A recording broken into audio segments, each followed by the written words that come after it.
Olá, queridos estudantes, sejam todos bem-vindos para mais uma aula de filosofia.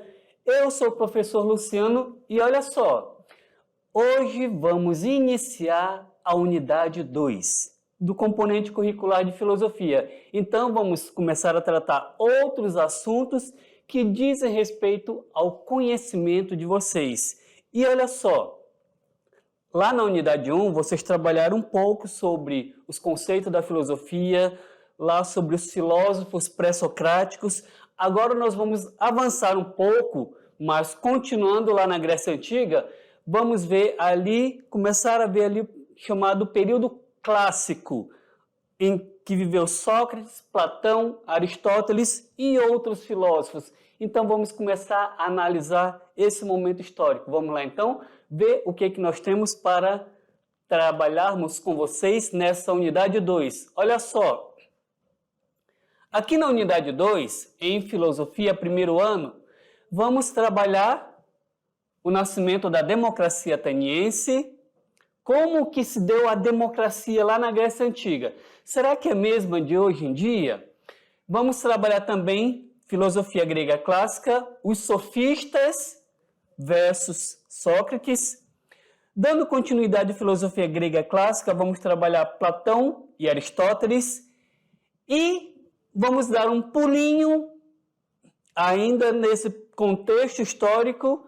Vamos trabalhar as escolas helenísticas e greco-romanas, parte 1, e também temos as escolas helenísticas e greco-romanas, parte 2. Depois, vamos começar a trabalhar a Idade Média, pessoal. Filosofia medieval, onde iremos ver a patrística, a escolástica, vamos trabalhar a filosofia árabe e vamos trabalhar também a filosofia e a democracia brasileira. Vamos começar a analisar esse contexto histórico e filosofia indígena e filosofia quilombola. Então, isso é o que nós temos para a unidade 2. É um cardápio que nós vamos começar a analisar a partir de agora. Vamos lá, então? Olha só. Vamos trabalhar hoje o nascimento da democracia ateniense. A nossa aula está dividida em 3 momentos. A democracia como forma de governo e liberdade do povo. Esse é o primeiro momento. O debate na ágora. O que é ágora? Então, aqui nós vamos trabalhar uma democracia direta. Nós vamos verificar o conceito e o significado dessa palavra ágora. E vamos entender melhor o conceito de espaço público e espaço privado. E olha só, as habilidades da nossa aula são elaborar hipóteses, selecionar evidências e compor argumentos relativos a processos políticos, econômicos, sociais, ambientais, culturais e epistemológicos, com base na sistematização de dados e informações de diversas naturezas, dentre elas, expressões artísticas, textos filosóficos e sociológicos, documentos históricos e geográficos, gráficos, mapas, tabelas, tradições orais, entre outros. Outra habilidade para a nossa aula, analisar a ocupação humana e a produção do espaço em diferentes tempos, aplicando os princípios de localização, distribuição, ordem, extensão, conexão, arranjos, causalidade, entre outros que contribuem para o raciocínio geográfico. Outras 2 habilidades, comparar e avaliar os processos de ocupação do espaço e a formação de territórios, territorialidades e fronteiras, identificando o papel de diferentes agentes, como grupos sociais e culturais, impérios, estados nacionais e organismos internacionais, e considerando conflitos populacionais, conflitos internos e externos, a diversidade étnico-cultural e as características socioeconômicas, políticas e tecnológicas, e, por fim, analisar e comparar indicadores de emprego, trabalho e renda em diferentes espaços, escalas e tempos, associando-os a processos de estratificação e desigualdade econômica. Pessoal, então vamos começar a analisar o conceito de democracia ateniense. Vamos começar, de uma certa forma nós vamos ver como que se deu o nascimento da democracia, que a gente já está falando, foi lá na Grécia Antiga. Então vamos começar a pensar o seguinte, pessoal, nós vamos começar a analisar como que se deu o surgimento desse governo democrático. O que é democracia? Vamos começar a analisar isso, vamos começar a identificar como os gregos pensavam a democracia, como ela foi pensada em sua origem e vamos tentar fazer um paralelo com a nossa democracia hoje. Vamos lá então? A democracia como forma de governo e liberdade do povo. Olha só, pessoal, vocês já viram lá na unidade 1 que a filosofia pré-socrática, ali por volta do final do século 7 e início do século 6 a.C., ela estava centrada no problema cosmológico, ou seja, a origem da physis, a busca da arqué. Então, entre os gregos, a primeira forma de pensamento foi tentar identificar de onde todas as coisas surgiram. Os gregos tinham essa curiosidade. Tudo que surgiu a partir de onde? Qual foi o primeiro elemento que deu origem a todas as coisas? Olha só, naquela época, os gregos eles estavam preocupados com aquilo que estava fora de si, ou seja, observar as coisas ao seu redor. Que nem a gente pode verificar aí no texto, vamos lá? O homem, na sua individualidade, ele se encontrava sob o abrigo e a ordem do mundo natural. Ele estava voltado para o mundo natural. O olhar do homem, ele estava voltado para fora de si. Ou seja, não era um olhar para dentro de si, mas para fora. Para os céus, para a imensidão do mundo. Era o período da chamada filosofia naturalista. Então, dentro desse conceito, o homem observava aquilo que estava fora de si, mas ele ainda não estava observando a si mesmo. É o que vai começar a acontecer na Grécia Antiga. O problema cosmológico, a busca da physis, o elemento primeiro, ele começa a ceder o seu espaço por uma outra forma de pensamento. Agora o homem vai começar a olhar para dentro de si. Quem é o homem? Aquela pergunta que até hoje nunca foi respondida de fato. Quem é o homem? Então, essa pergunta começou a questionar os gregos antigos. E é dentro desse contexto que a gente vai começar a trabalhar. Tentar descobrir quem é o homem. O homem não como um ser individual, mas um homem como um ser coletivo que convive com outros seres em uma sociedade. E como que se dá essa convivência? Vamos analisar então? Então, olha só, durante o século V, o problema antropológico, antropologia é o estudo do homem na sociedade. O problema antropológico ele vai ganhando corpo, vai se sobrepondo progressivamente ao problema cosmológico.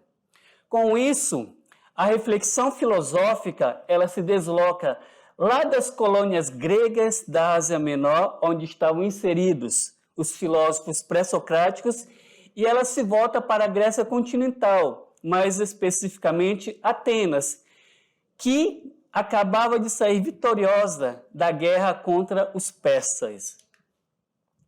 Em Atenas, começa a haver uma crise da aristocracia. E essa crise ela foi acompanhada pelo crescente poder do demos, ou seja, o povo. Olha só, pessoal, a aristocracia quem estuda, se você já deve ter estudado em história, provavelmente, mas a aristocracia é uma forma de governo, assim falando de uma forma mais geral, que quem estava no poder eram os poderosos, pessoas ricas, influentes, que tinham poder na sociedade. Então, a aristocracia é isso, é uma forma de governo em que o governante ele pertence a uma elite social, podendo ser pessoas ricas, pessoas influentes, pessoas poderosas na sociedade. Então, naquela época, a forma de governo na Grécia Antiga era a aristocracia. Mas a aristocracia ela começa a perder o seu espaço porque o povo, o demos, ele vai ganhando poder. Ele vai conquistando poderes. E com isso vai surgir a democracia.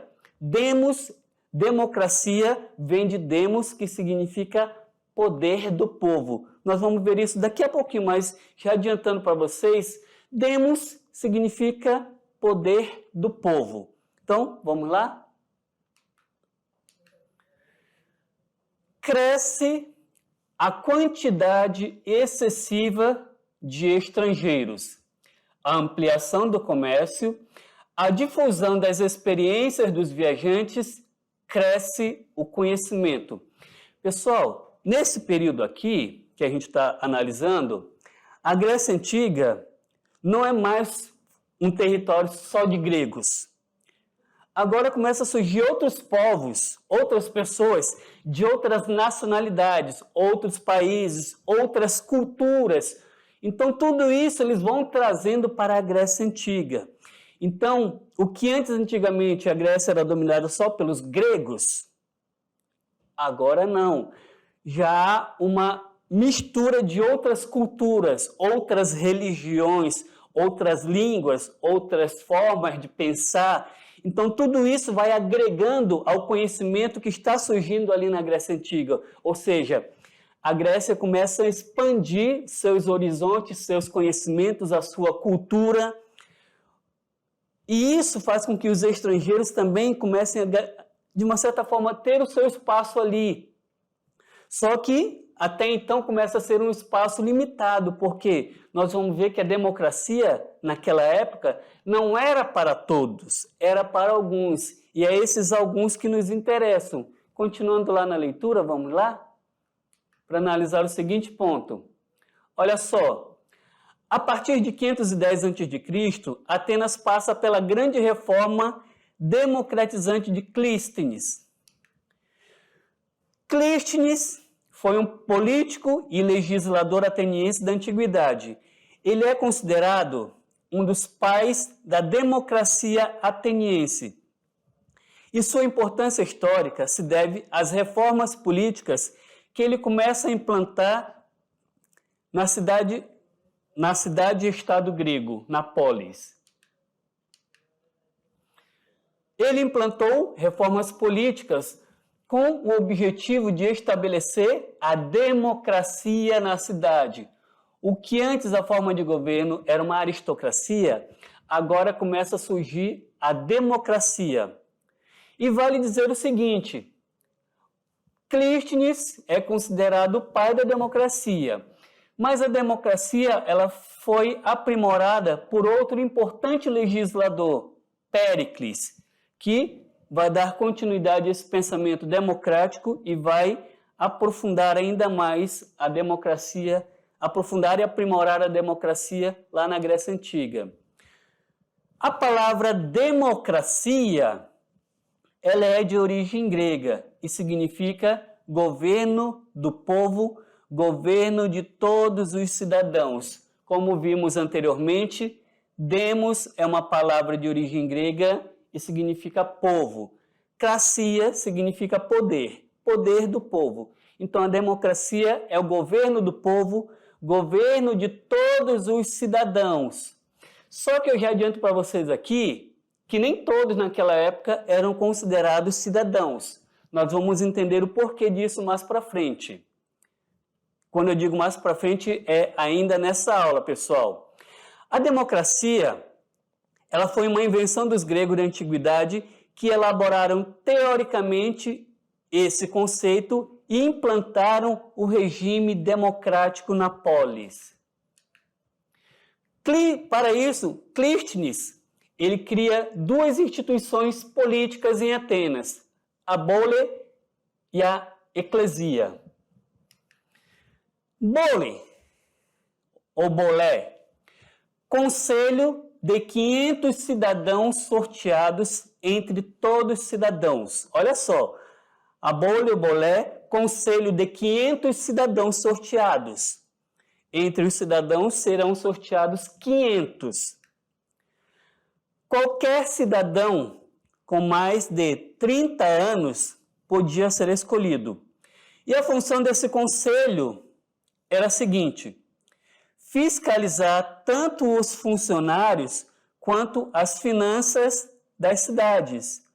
Então, esse conselho, eles tinham como objetivo fiscalizar os funcionários e as finanças das cidades. Então, eles tinham essa função dentro da sociedade, de fiscalizar. Então, aqui já temos um indício dessa primeira instituição, para que ela servia. Então, olha só, os conselheiros eram escolhidos por sorteio com mandato de apenas 1 ano. E eles não tinham direito à reeleição. Era 1 ano e pronto. E acabou.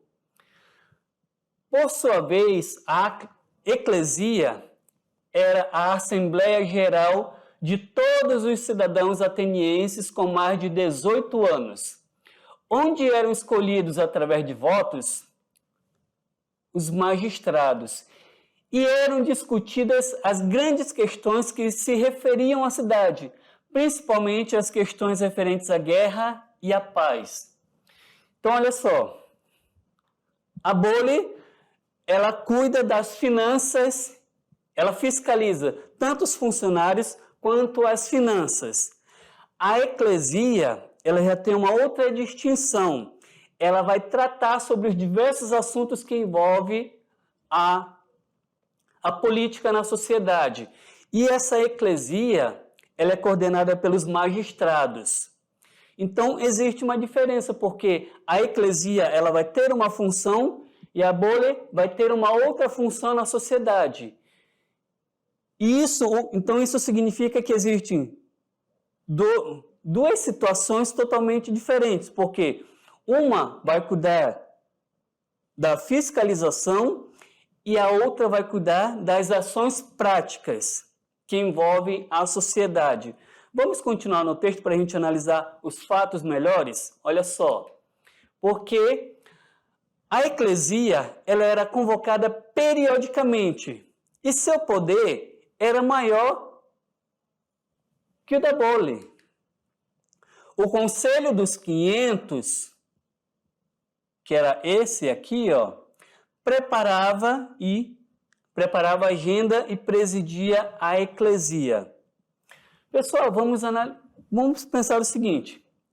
Tá lá, tá havendo uma reunião e a bole, ela traz uma situação. Determinada pessoa lá, entre os gregos, ela foi pega no flagra desviando recursos do governo. Vamos pensar dessa forma. Então, a bolha, ela vai lá. Agora, nesse momento, nós vamos tratar um fato que está acontecendo. Fulano de tal foi pego em flagrante, desviando verbas que eram destinadas à educação. Agora, isso os representantes da bolha falando. Agora, passamos para os magistrados da eclesia. Essa é a situação. Agora, nós passamos para os magistrados da eclesia, que eles vão julgar os fatos juntos com todos os cidadãos. Então, a bolha, ela preparava a eclesia, porque a eclesia era a reunião de todos os cidadãos com os magistrados. E ali é que onde eles iriam discutir todos os conceitos da política e da sociedade. Então, por isso que a eclesia, ela tinha um poder maior do que a bole, porque era a eclesia que julgava, que discutia todos os assuntos políticos. Então, vamos dar continuidade, pessoal? Olha lá. Com isso, é importante ressaltar duas grandes diferenças em relação às democracias moderna e contemporâneas. Pessoal, fazendo uma análise lá da democracia grega com as democracias modernas e contemporâneas. Temos as seguintes diferenças. Na democracia ateniense, nem todos são considerados cidadãos. A cidadania, ela existe apenas para homens adultos, no caso, homens, pessoas do sexo masculino, naturais de Atenas. Ou seja, se eu fosse um estrangeiro, uma pessoa de uma outra cidade, e fosse morar em Atenas, lá eu não era considerado cidadão. Eu só seria um cidadão se eu vivesse na cidade onde eu nasci. Mas não é somente isso para determinar o cidadão. É um ponto. Primeiramente, eu tenho que ser homem, pessoa do sexo masculino, ter nascido na cidade onde estou residindo, e havia outros conceitos, por exemplo, ser uma pessoa de propriedades, de posse. Isso é muito importante para um conceito de cidadania, a propriedade. No caso aqui, pessoal, quando a gente fala em propriedade, possuir bens materiais, terras, fortunas, isso era uma propriedade lá entre os gregos, porque aqueles que possuíam terras, que possuíam fortunas, esses sim poderiam ser considerados cidadãos, porque eram pessoas que não precisavam trabalhar nas suas terras, eles contratavam outras pessoas para fazer o serviço do arado, e com isso, essas pessoas teriam mais tempo para se dedicar à cidadania e aos benefícios da sociedade. Vamos continuar na leitura para ver outros tópicos. Então, diante disso, ficam excluídos do conceito de cidadania mulheres, as crianças, os estrangeiros, pelo fato deles não terem nascido na cidade, e, além disso, os escravos. Pessoal, vale ressaltar o seguinte: escravo nessa época era totalmente diferente daquele conceito de escravidão que houve no Brasil. Os escravos, na sua grande maioria, eram pessoas que não tinham a propriedade, ou seja, não tinham terras e nem bens materiais. Então se submetia a trabalhar para outros para poder ter o que comer, o que se alimentar, o que vestir, onde morar. Então esse era o conceito de escravos, pessoas que não tinham a propriedade privada e com isso se submetia ao trabalho como um servo, como um trabalhador. Então, esse era o conceito naquela época de escravo. Além de que, muitas vezes, o escravo também poderia ser um prisioneiro de guerra. Isso também era uma forma de escravidão naquela época. O meu exército foi para a guerra, nós guerreamos e vencemos, então aquele sobrevivente do outro exército, eles se tornam escravos nossos. Isso também era um conceito de escravidão naquela época. Vamos continuar?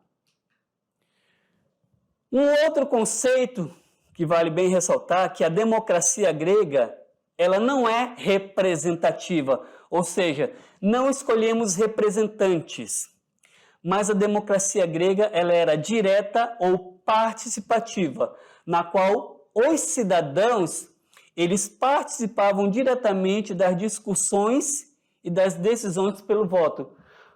Não é que nem hoje a gente elege os nossos representantes, os nossos governantes, deputados federais, estaduais, senadores, prefeito. Elegemos pessoas que irão nos representar, ou seja, damos a ele o poder de representar-nos. Na Grécia Antiga era diferente. As pessoas, os governantes, não representavam. Os cidadãos, eles participavam diretamente dos assuntos políticos. E por isso que, naquele conceito, a democracia não é representativa, mas ela é participativa, ok? Vamos continuar? Na democracia ateniense, não eram aceitas distinções e privilégios para certos grupos de pessoas, para certos cidadãos, e não se aceitava também a oligarquia. Segundo o dicionário da Unesp, oligarquia seria Primeiro conceito. Forma de governo em que o poder está centrado nas mãos, olha só, o poder ele está centrado nas mãos de poucas pessoas ou de algumas famílias. Segundo conceito, predomínio de um pequeno grupo em determinada sociedade. Na Grécia Antiga, isso não era aceito. Dois são os princípios fundamentais que identificam a cidadania grega ateniense: a isonomia e a isegoria. Isonomia, igualdade de todos os cidadãos perante a lei. Isso era uma regra válida para todos. O conceito de igualdade de todos os cidadãos somente.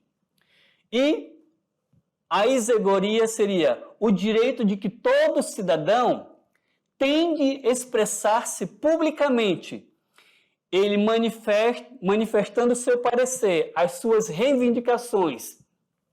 E, além disso, o direito dele ver a sua opinião sendo discutida e presente na decisão dos cidadãos. Então, esses dois conceitos identificam o cidadão, o direito à isonomia e o direito à isegoria, porque os cidadãos são iguais perante a lei, as leis que os gregos estavam construindo, e todos os cidadãos tinham o direito de manifestar-se publicamente, de ver as suas ideias, as suas opiniões sendo debatidas por todos. Só que isso não quer dizer que todos iriam concordar ou discordar, ou que aquela opinião seria aceita, se tornaria uma lei. Mas a opinião dele, aquilo que ele acredita ser bom para a sociedade, seria debatida entre todos os cidadãos. Então vamos voltar ao texto para analisar outros pontos. Olha só. Desse consenso nasce a lei, que é a expressão livre e racional da vontade comum. Com a democracia, a função soberana não cabe a alguém, a um governante ou a algumas pessoas, mas cabe à lei, que é a expressão da vontade coletiva, ou seja, a vontade do povo. Vamos agora para o debate na ágora, democracia direta. Pessoal, até o momento vocês já perceberam como é que era a coisa lá na Grécia Antiga, não é? Todas aquelas pessoas que eram consideradas cidadãos, eles se reuniam. Eles debatiam os assuntos de interesse comum a todos. Então, a democracia ela surge dessa forma. Os cidadãos, que eram pessoas livres, pessoas de propriedade, de posse de bens, pessoas do sexo masculino, como a gente já viu, pessoas que nasceram na cidade onde vivem, os cidadãos se reuniam e debatiam assuntos de interesses comuns. Mas a questão é, onde que eles se reuniam? Será que havia um congresso, um parlamento? Havia senado? Havia Câmara dos Deputados estaduais e federais? Não. Pessoal, naquela época, os cidadãos eles se reuniam na ágora. O debate ela se dava na ágora. Mas o que é a ágora? Vamos lá então verificar o que é isso? O nascimento da polis, da cidade-estado grega, se deu na passagem ali do século 8 para o século 7 a.C. E isso foi um acontecimento decisivo. O fato de ter como centro a ágora, espaço onde eram debatidos assuntos de interesse comum, favorecia o desenvolvimento e o discurso político. Pessoal, a ágora seria isso daqui, ó, na imagem. Uma praça pública onde as pessoas passavam diariamente, onde ali havia o comércio, as pessoas se reuniam ali, em plena praça pública. A ágora é isso, uma praça pública onde os cidadãos se reuniam. Então, a ágora, nesse conceito, nada mais é do que uma praça pública. Vamos continuar para a gente analisar mais fatos relacionados à Ágora. Então vamos lá.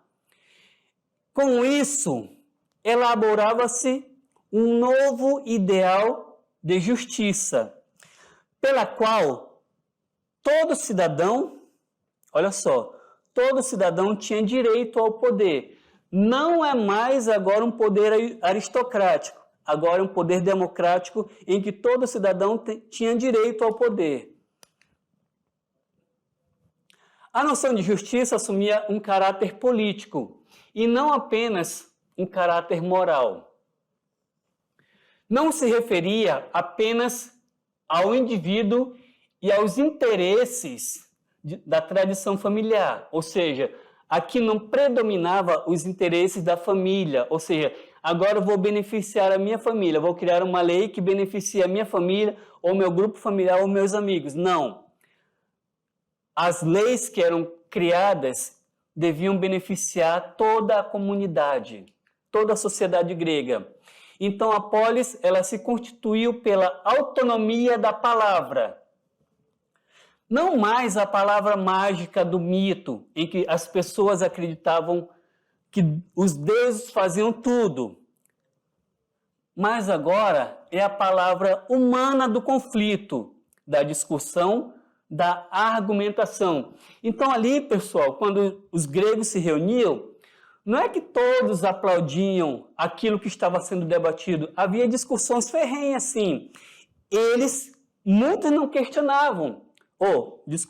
Muitos questionavam aqueles conceitos. Será que isso vai ser bom mesmo para a nossa sociedade? Eu acredito que isso não vai dar certo. Então, tinha aquelas pessoas que concordavam com tal lei, mas tinham também aquelas pessoas que não concordavam. Mas nem por isso eles partiam para a violência. Não, eles usavam da palavra, da argumentação, para determinar aquilo que seria bom para a sociedade. Então agora a polis, ela se constitui pela autonomia da palavra, o diálogo, a discussão, o debate público. Vamos analisar os fatos para saber se de fato ele é bom ou ruim para a nossa sociedade. Aquela lei vai beneficiar ou prejudicar as pessoas. Então tudo isso era debatido mesmo. Era um debate, as pessoas entravam em conflito, mas um conflito de palavras, não um conflito de violência. Vamos continuar, porque o tempo já está se esgotando, a gente tem alguns slides ainda para analisar. Expressar-se por meio do debate fez nascer a política, que permite ao indivíduo tecer o seu destino em praça pública. A praça pública, como a gente viu, a ágora. Então, com isso, temos a instauração da ordem humana, pois surgiu o cidadão da polis. A democracia ateniense era uma democracia direta, como a gente já viu. Os cidadãos participavam. Cada cidadão tinha não apenas o direito ao voto, mas eles tinham também o direito à palavra, como a gente já verificou isso. As discussões, elas se davam na ágora, principal praça pública da cidade, onde todos os cidadãos se reuniam em assembleia. Aqui temos um exemplo na imagem, as pessoas, os gregos se reunindo para debater os assuntos de interesse comum. Isso propiciava a participação de um número maior de habitantes nas discussões sobre temáticas práticas e públicas. As instituições democráticas atenienses favoreceram também o desenvolvimento de uma cultura, olha só, cultura essa que valorizava o uso da palavra e da razão. Pessoal, isso foi muito importante entre os gregos. Criar uma cultura que valorizava a palavra, a razão. Então os gregos, eles cultivavam muito isso. O saber discursar bem, ter o domínio das palavras, saber conversar, convencer as pessoas. Isso era muito importante entre os gregos. O uso da palavra e da razão para determinar o que é bom e o que é ruim para a nossa sociedade. Vamos continuar no texto? Olha só, outro ponto. Na democracia, os conflitos emergentes podem encontrar seu encaminhamento, como a gente já viu, os conflitos, as discussões, elas encontravam seu encaminhamento através do diálogo, da razão que se sobrepõe. A razão ela vai se sobrepor à força física, ao jogo de interesse particular, ou seja, eu não vou precisar usar a força, mas sim do diálogo para tentar convencer as pessoas. Então, com isso, a violência ela é superada pela linguagem e pela discussão coletiva que é construída coletivamente. E a filosofia do período clássico nasce justamente como a procura pelas bases para essa discussão legítima e necessária. A filosofia emergente tem o seu olhar no bem da polis, que é fruto do diálogo. Pessoal, agora nós vamos para os conceitos de espaço público e espaço privado. Espaço público você já tem uma noção, a ágora, a praça pública. E o espaço privado era a família. Mas vamos ver os conceitos, as diferenças que existem aí. Como já vimos, espaço público era a esfera comum da vida política, da polis, que normalmente acontecia na ágora. As pessoas se reuniam ali para discutir os assuntos de interesse coletivo, onde a democracia se dava através do diálogo, do debate. Os cidadãos participavam da vida pública da polis na medida em que eles superavam as necessidades básicas da vida privada. Vida privada, no caso aqui, da família, do lar. Na esfera pública, existe uma igualdade material, sendo que homens livres podem dialogar e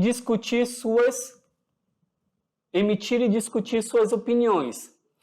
O diálogo exercido pelos cidadãos no espaço público se dá através da prática da interlocução e substitui a força e a violência que acontece na esfera privada. Então já temos um indício aí de como é a esfera privada. A igualdade entre os homens na esfera pública da polis confronta-se às relações de subordinação dos demais membros da família naquilo que era chamado oikos, ou seja, na casa, no lar. Agora vamos para o conceito de espaço privado. Olha só.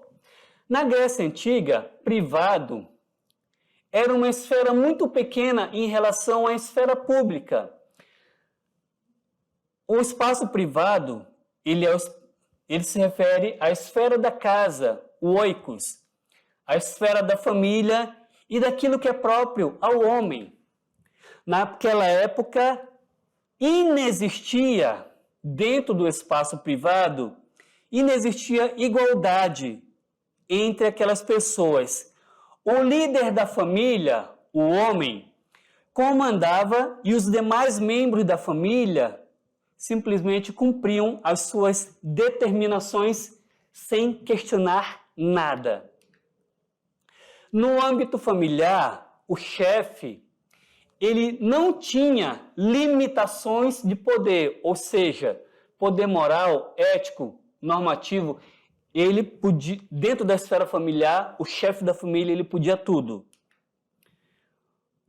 Ele tinha o poder de assegurar a manutenção da ordem doméstica, exercendo um poder totalitário sobre a vida de sua família.